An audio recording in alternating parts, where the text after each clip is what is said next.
Alrighty, we talked about on the last interview about the tapestry of my life and people involved.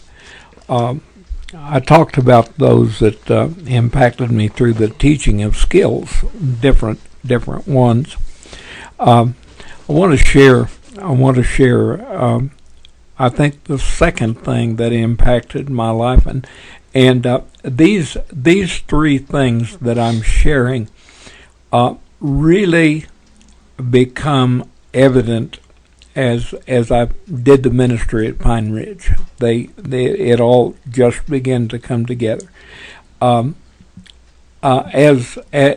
missionaries, we had an obligation of spending at least 1 week and possibly 2 or 3 weeks a year in world mission conferences, where we would go into an association and speak in a different church Sunday morning, Sunday night, Monday through Friday at a different church. And so this gave us an opening into so many opportunities. We met so many pastors and so many churches that began to share in our ministry. Whenever we went to a World Mission Conference, we normally showed slides. Deloris and I both went. Me probably more than her, because our kids were younger and somebody had to stay home. So she did a lot of the staying home, especially early on. And but we began to do the majority of the World Mission Conferences were done either in Kentucky or Tennessee. My first World Mission Conference was in the Cumberland Mountains in Kentucky, and there was an old director of missions, A.H. Keith, back in those mountains. He had grown up back there, had been saved, and had pastored, and now was director of missions. And Brother Keith came out to Pine Ridge and helped us in some of our ministering there. Many of the people and the contacts that we got were as a result of these mission conferences. One of the first ones that we began to really get involved with was the Smithwood Baptist Church in Knoxville, Tennessee. This was where Jim Nicely was a member, and a friendship was built up with Jim, and his church came out and helped us in some vacation Bible schools early on, and but Jim came back, and he was handy with his with tools, and he helped us on our buildings at Pine Ridge. Later, he helped us here. He helped build all these cabinets around this table that we're sitting at here. Took out this wall and put this beam in. Jim and I spent a lot of time together. He was such a neat individual. He had been an accountant for a clothing mill in Knoxville for years and years and years, and it sold, and Jim refused to go to South Carolina with the rest of when it sold, and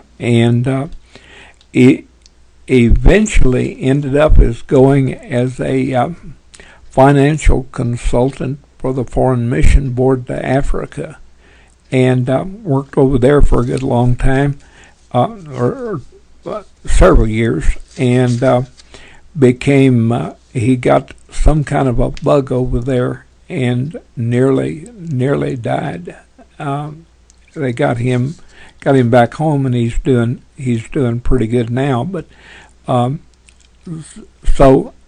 they were some of the early mission groups, and one of the things that I've shared with you, whenever these groups began to talk to me about coming, I said, if you're just going to come 1 year, forget it. If you're going to make this a continuing thing, because I'm not so concerned about the fact that I'd have to find somebody else to replace you, but my concern is that it's going to take you at least 1 year to get your feet on the ground after you've been on the reservation. It's going to be totally and completely different than anything you've ever experienced in your life, and you're going to suffer from culture shock, so you need to plan to come year after year after year, so Smithwood came several times. Shortly after this, the Glenwood Baptist Church out of Nashville, Tennessee, got to coming, and they came under the leadership of Wilson Caldwell, and Wilson came for, they came 6 or 7 years at least, and they came in a Greyhound bus, and I think in the interview, one of the other interviews, I shared their first experience at a guest ranch on the reservation, and they came into our home and into our church in Pine Ridge, and began to minister there and stay there. The groups that came had to provide all of the materials. They had to provide their own food, their own cooks. They had to provide their own bedding, their own beds, everything, and we, as time went on, they stayed in our church buildings, and then they stayed. We got when church building wasn't available, we got permission to use the dormitories out at OCS, and were able to get them in there. And again, this was the relationship we had with the school, and then Glenwood came for, as I said, 6-7 years, and then the First Baptist Church in Mount Juliet, Tennessee, came, and they were under Dick Castle, Dick Castleman, not Dick Castle, Dick Castleman, and they too brought Greyhound bus, and they stayed. By this time, we had our church building built in Pine Ridge, and they stayed in it. But Dick, after and this group, Mount Juliet has come back to Pine Ridge for 26 years, even after we left. The last 17, 18 years, they've been coming. And not only do they come, but there's also some financial support, both for Pine Ridge and for Sharp's Corner. And So after Dick developed leukemia and was not able to come, and Randy Ruffner came as the director, and Randy's still coming.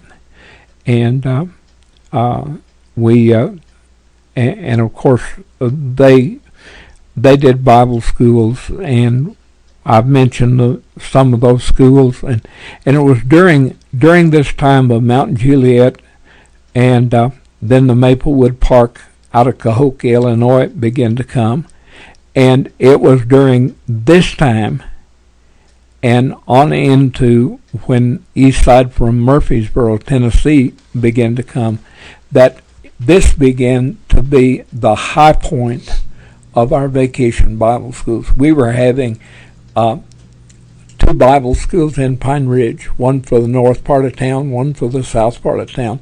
We were running 350, 400 kids a day in vacation Bible school.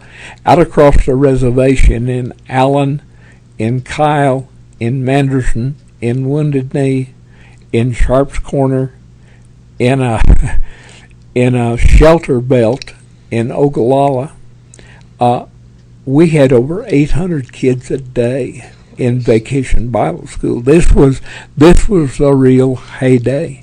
This was before there was a lot of requirements on transportation.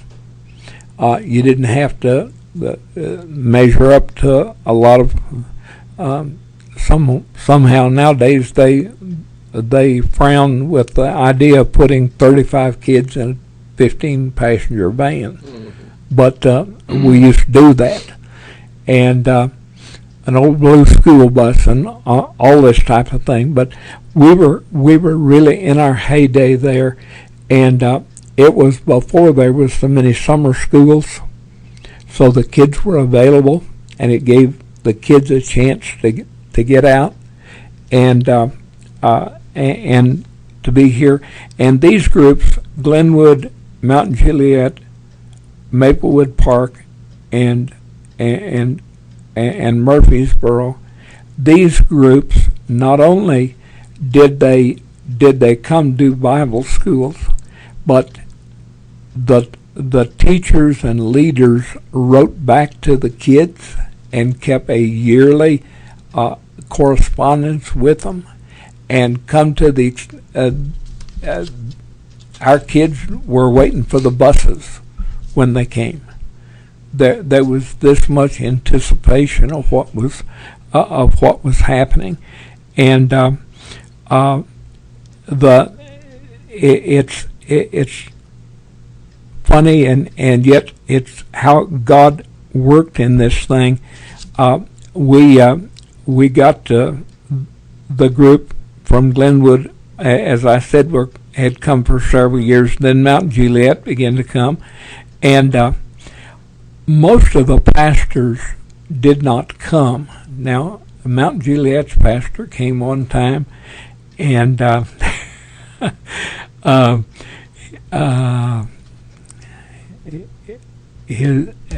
Friel was his name, and most of these pastors had difficulty with these mission groups. They could not, or did not seem to be able to get these folks that came in these mission groups to be active in their churches back home. I mean, they attended church, but they weren't in leadership positions and this type of thing. And so some of the pastors, and Billy Friel really got upset. He came out one year, and I remember when the bus came in, I knew Billy was coming. And he was the first one to step off of the bus. And he said, "You're Harold Heiney." And I said, "Yes, sir."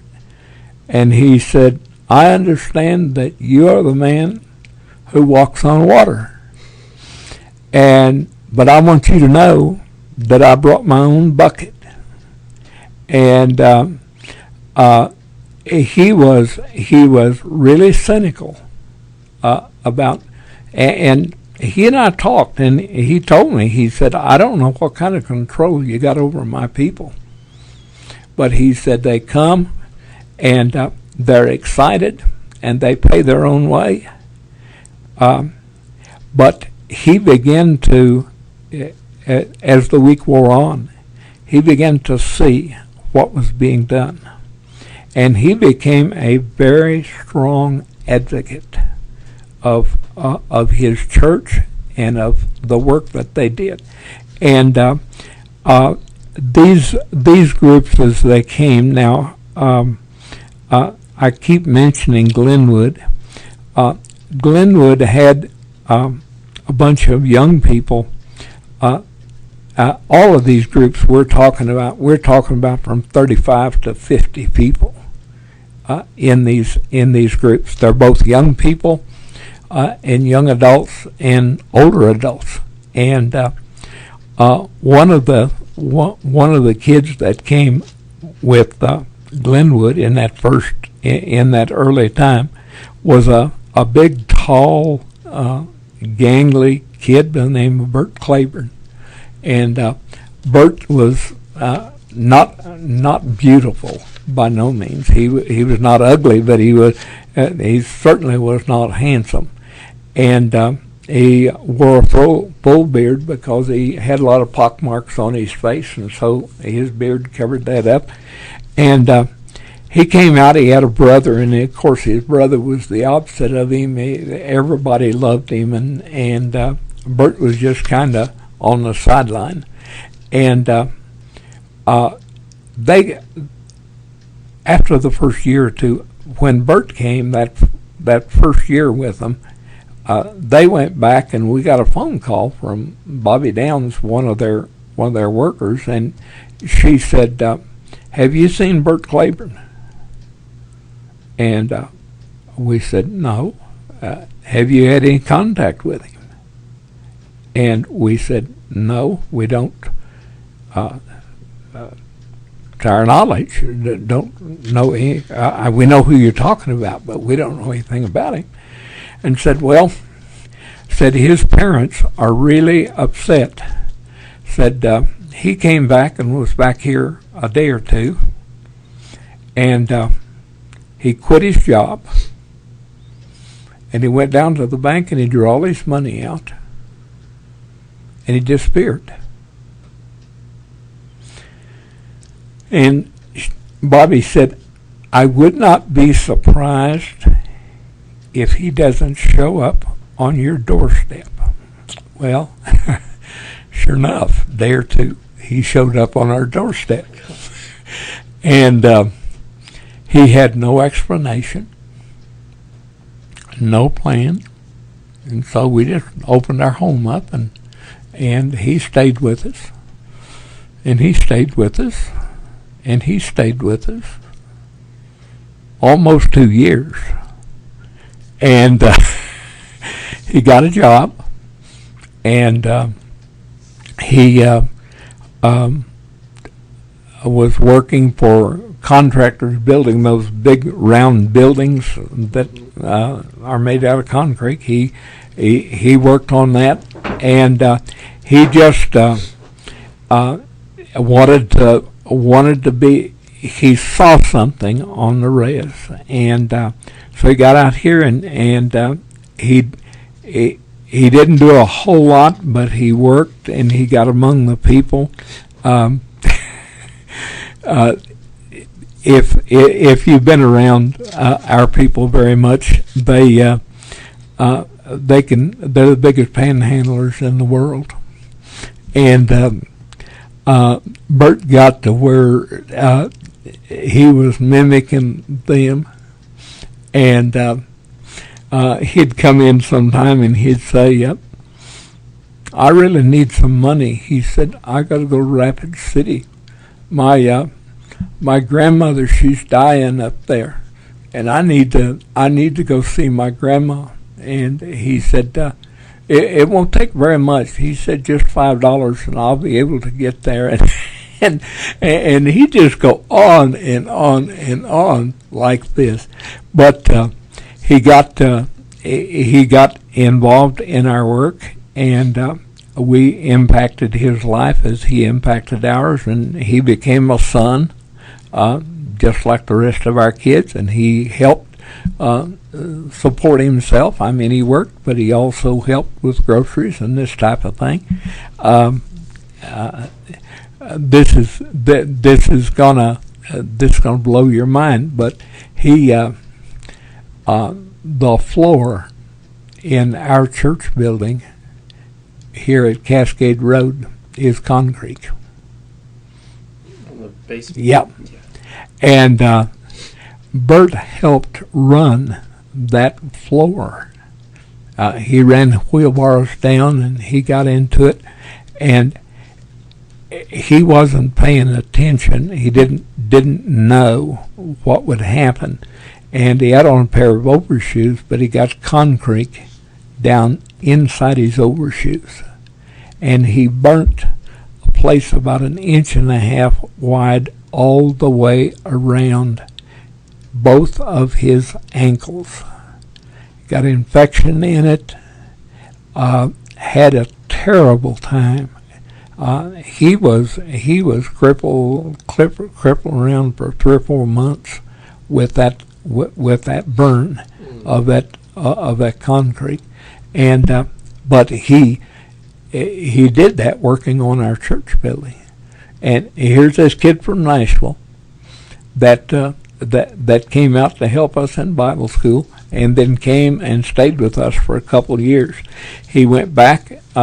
He worked for Nissan for a good number of years. Got out of Nissan, got married, went to work as an electrician. Went through the apprenticeship.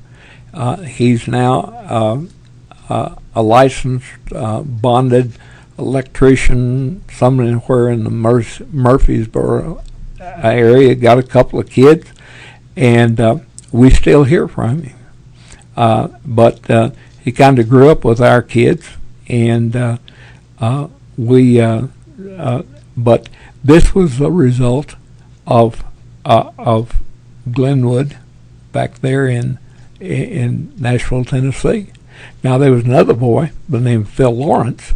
Phil came out several years, and then he eventually came out and became a pastor at Sharp's Corner, and he has gone on. Phil is now the pastor at Eagle Butte. Followed Ballard White up there. He's pastor. They've we get a general letter from Philip just ever so often. But these guys' lives were shaped by these mission groups that have come. Mount Juliet with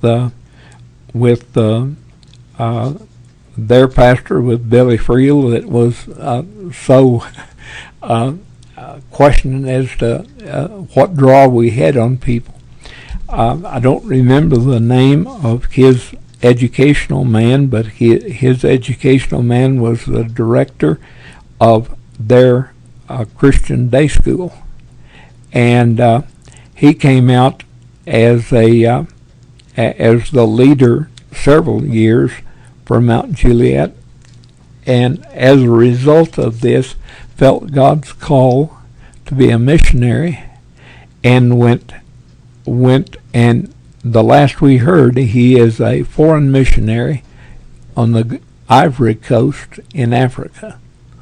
And these as we went on these world mission conferences, and we began to meet these people, and we began to get involved with them, these groups began to come and impact us as well. Now, about that same time that Mount Juliet started coming, the Maplewood Park out of Hokie, Illinois, began to come and help us in Bible school. And with this group, there was Bill and Marge Ellsworth was their youth directors, and they came. Bill and Marge came for at least 6-8 years, and Marge is a concert pianist.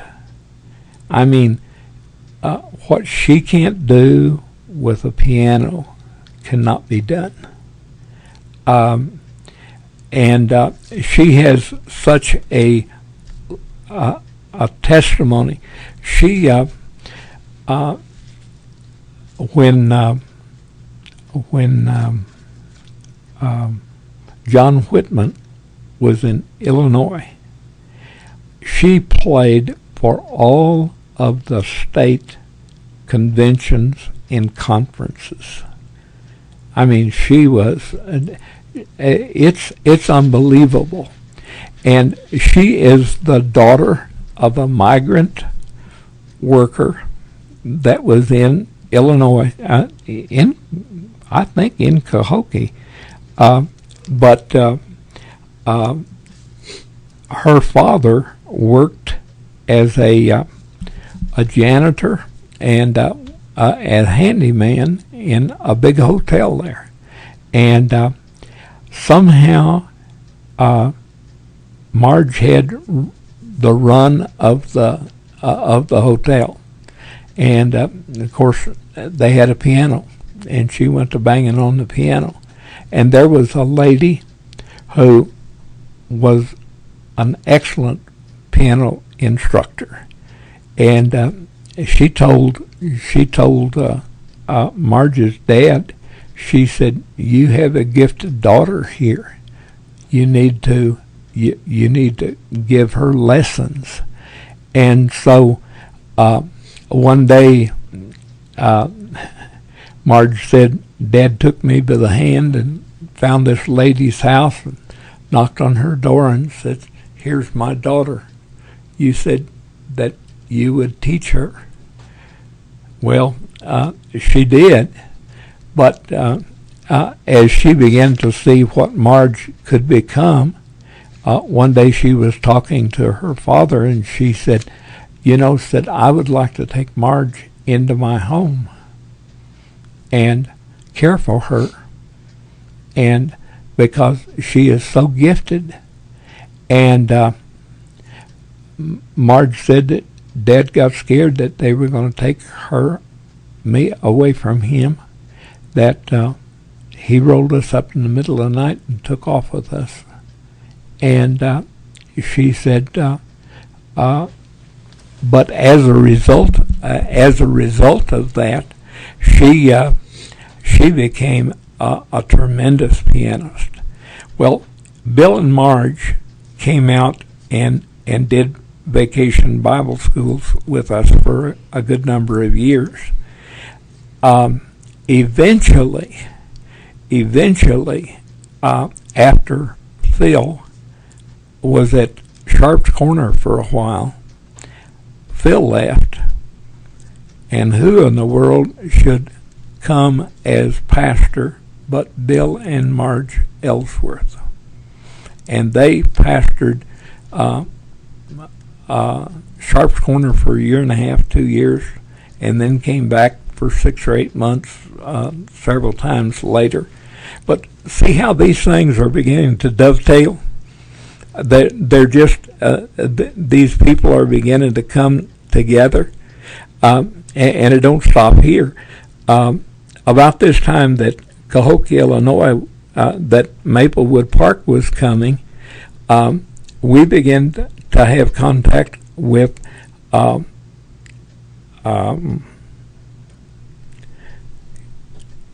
Edwards, who was pastor of the East Side in Murfreesboro.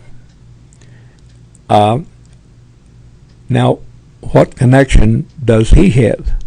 His father was the janitor of Maplewood Park. And he grew up in Maplewood Park, and now he's pastor at Eastside at Murfreesboro. So he gets in contact with us and he says, is there any chance that we can come and do vacation Bible schools? So he starts coming, and between Mount Juliet and Murfreesboro group, it's changed, but it's still that group. They're still coming. 26 years later, they're still coming.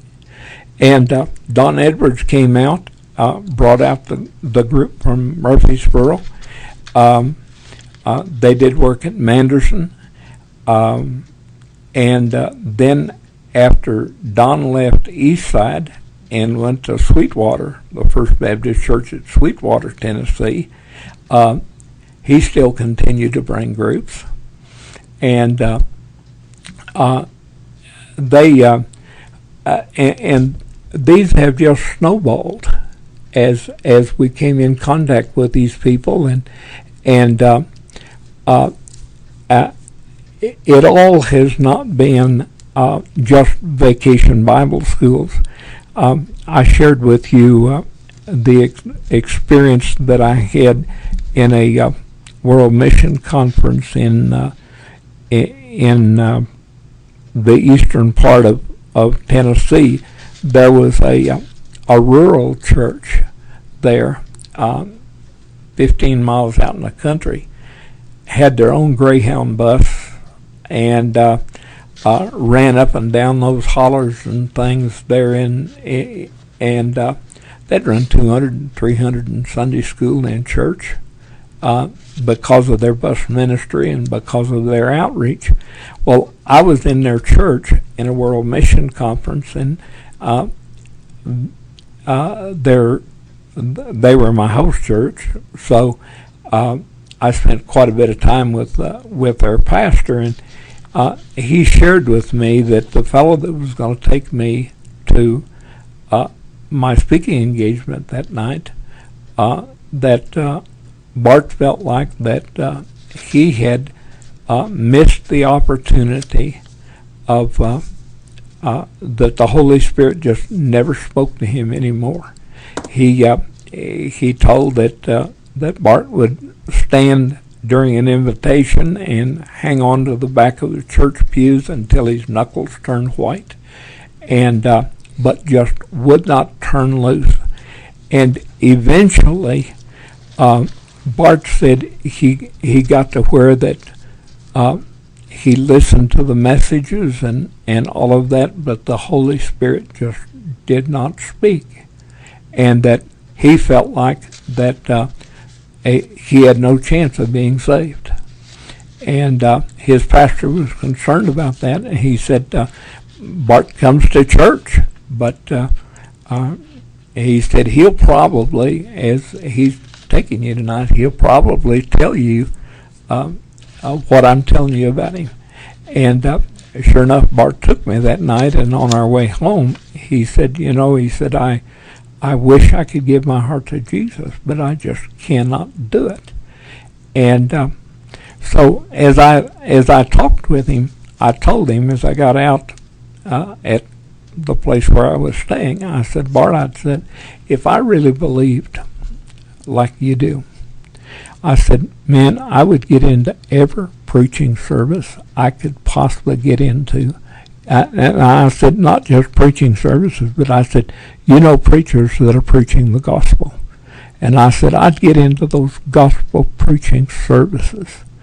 And if I felt the very smallest stir of the Holy Spirit, man, I'd run down that aisle. I wouldn't wait for an invitation.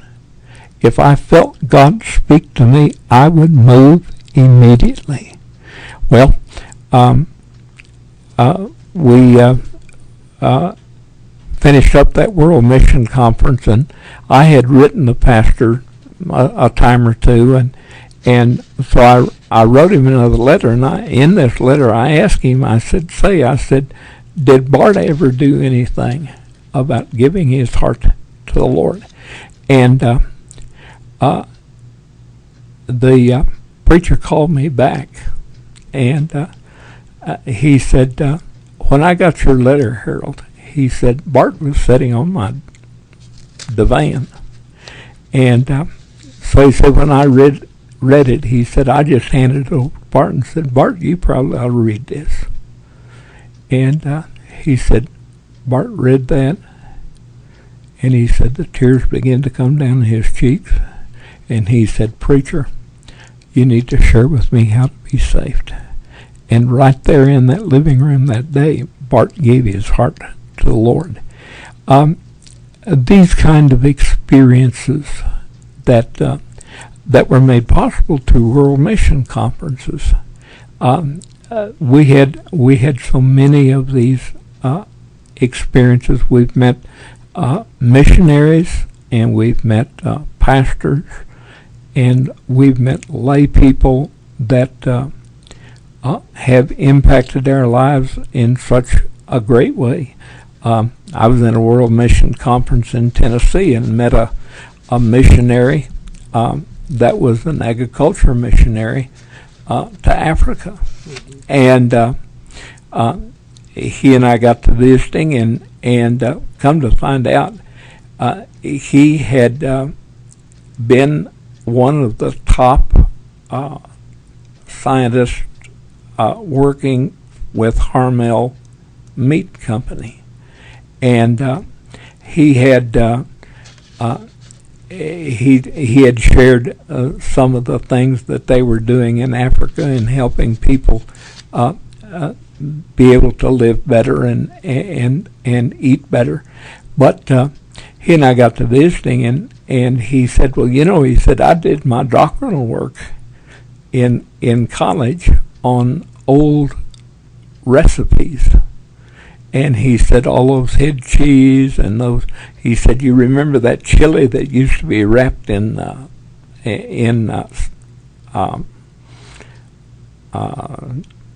aluminum foil, but the different colored saran wraps?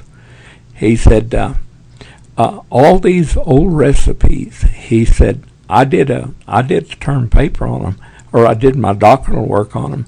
And he said, all of these recipes are in the safes of the meat processing Harmels and Crafts and all of these people. He said, in fact, he said, one of the projects I worked on, he said, your Vienna sausages, he said, I developed the method for making those. It was too expensive, and he said, I worked out to where we take a big milk vat with those beaters in it, those motors in it, and he said we'd put broth and bones and stuff in there and stir that, and he said when it come out the end, he said it come out a solid mass. The bones aren't in it, but the protein and everything, which makes up the Vienna sausage, he said, we could make it so much cheaper. And he said that was one of the projects. But he said, anyway, he said, when I get back home, he said, I'll send you my recipes. And you remember the hog's head that showed up at our wild game dinner that is still freaking your wife out? That recipe came from his, and so there's been so many relationships there, but all of these have gone together to bring about a part of this patchwork, a part of this picture that God has worked on, and He's just from so many different angles. The other thing, not only the World Mission Conferences and the people in churches that I met there, but pastors and missionaries and lay people that have contributed to our ministry. take for instance Dick Mefford. You probably never met Dick, but when I was clear back either at Kickapoo or at Hammond, one or the other, I went to Philadelphia, Mississippi, to be a camp missionary in the Indian camp that among the Choctaws that were the Mississippi Choctaws. And lo and behold, Dick and Barbara Mefford were missionaries. And I spent 3 weeks with them in this camp. And then over the years, we continued to stay in contact. The Lord moved us from Hammond to Havre, Montana, and who should be at Lame Deer but Dick and Barbara Mefford. And I've mentioned all of these Indian youth camps. Dick and Barbara were in all of these youth camps with their young people. And I served as director. They worked in other areas with it, but so they were at Lame Deer for a good number of years. After a while at Lame Deer, they left the Home Mission Board. Some of the difficulties that we're aware of that have come up began to bug them, and he became pastor of Temple Baptist Church at Ellsworth Air Force Base. All right? Now, show you how the Lord works in this thing. They used to do a Christmas program for a party for all of the language missionaries in South Dakota. A.L. Davis, Ballard and Benita White, Wilbert Robertson over at Sisseton, and us got together at their church, and they gave us a big feed and food shower and all this type of stuff.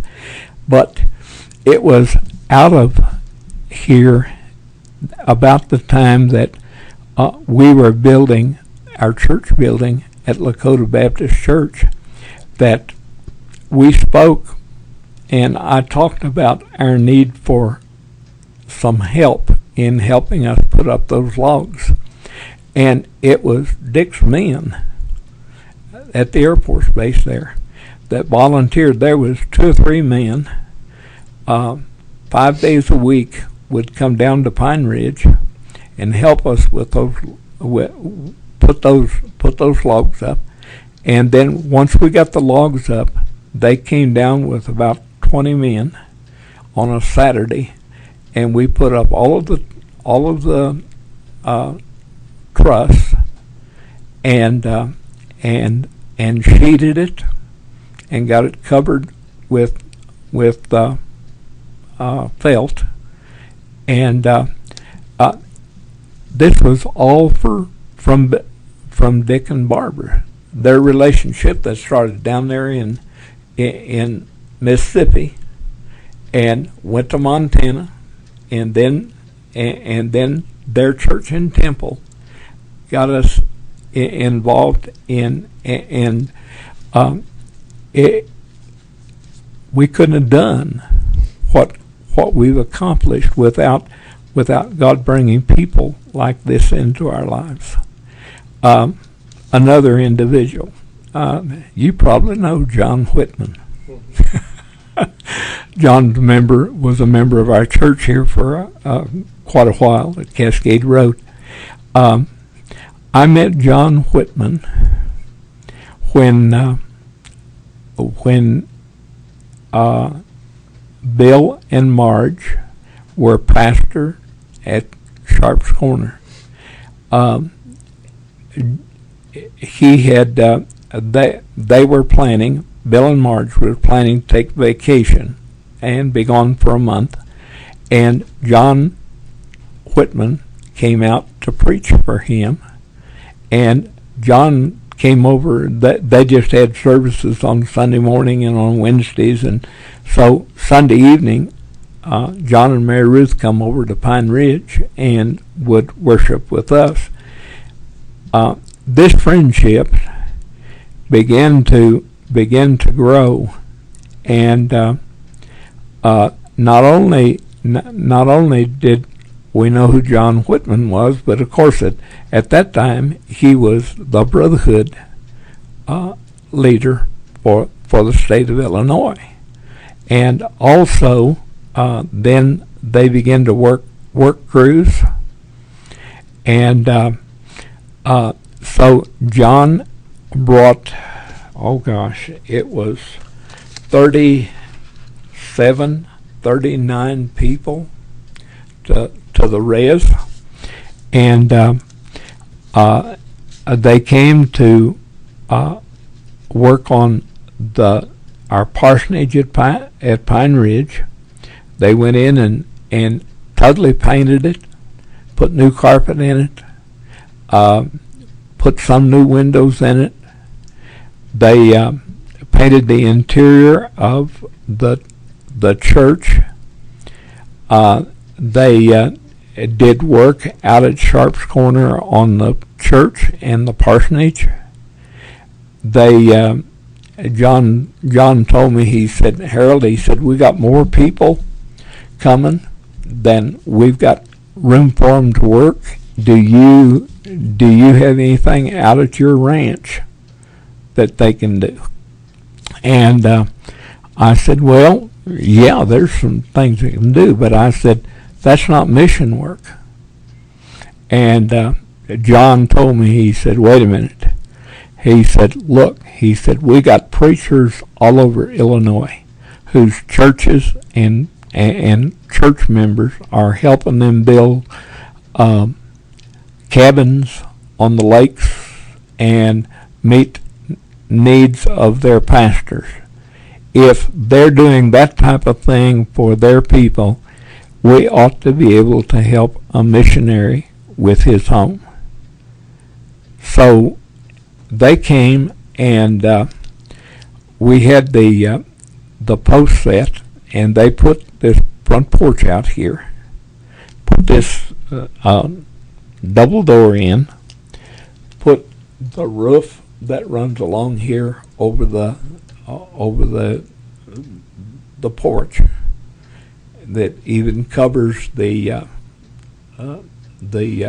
woodshed out here, and so they did all of that. Well, then as time went on, I because of my Parkinson's needed to retire, and we had bought the place here, and so the year I retired, they came out, and I furnished the material, but they brought out about 25 men, and they built this garage and workshop out here in a week, and roofed it, did the whole thing to it. The next year, they came out and they knocked this. There was a window in that room right there, and they built on the bedroom, the bathroom, and the utility, and built that on, and totally did that in 1 week. And so all of this goes back to the experience of meeting John, and then when during this time, John and Mary Ruth was looking forward to coming back to Mary Ruth's hometown, or what she felt was her hometown, where she grew up, and they began to look for a place, and we were in correspondence with them, and John called me one day and he said, Harold, he said, we found a lot or a couple of lots. And would you mind going out and looking at them and seeing if they're what we want? And so I went out and took the owner took me out and showed me the place where they built their house. And he said, so I called John and I said, well, it's got a view of Hot Springs and Seven Sisters, and he got on the telephone and called the guy and bought it sight unseen on my recommendation. And I sweated. Oh, I sweated. Heck, the guy he paid $5,000-$10,000 for that property, and so they came out and they looked at it, and it was exactly what they wanted. And of course, they built their home there, but this is another person the Lord's brought into my life, and just how it's dovetailed with my life and his life, and how God has used him in such a mighty, mighty way.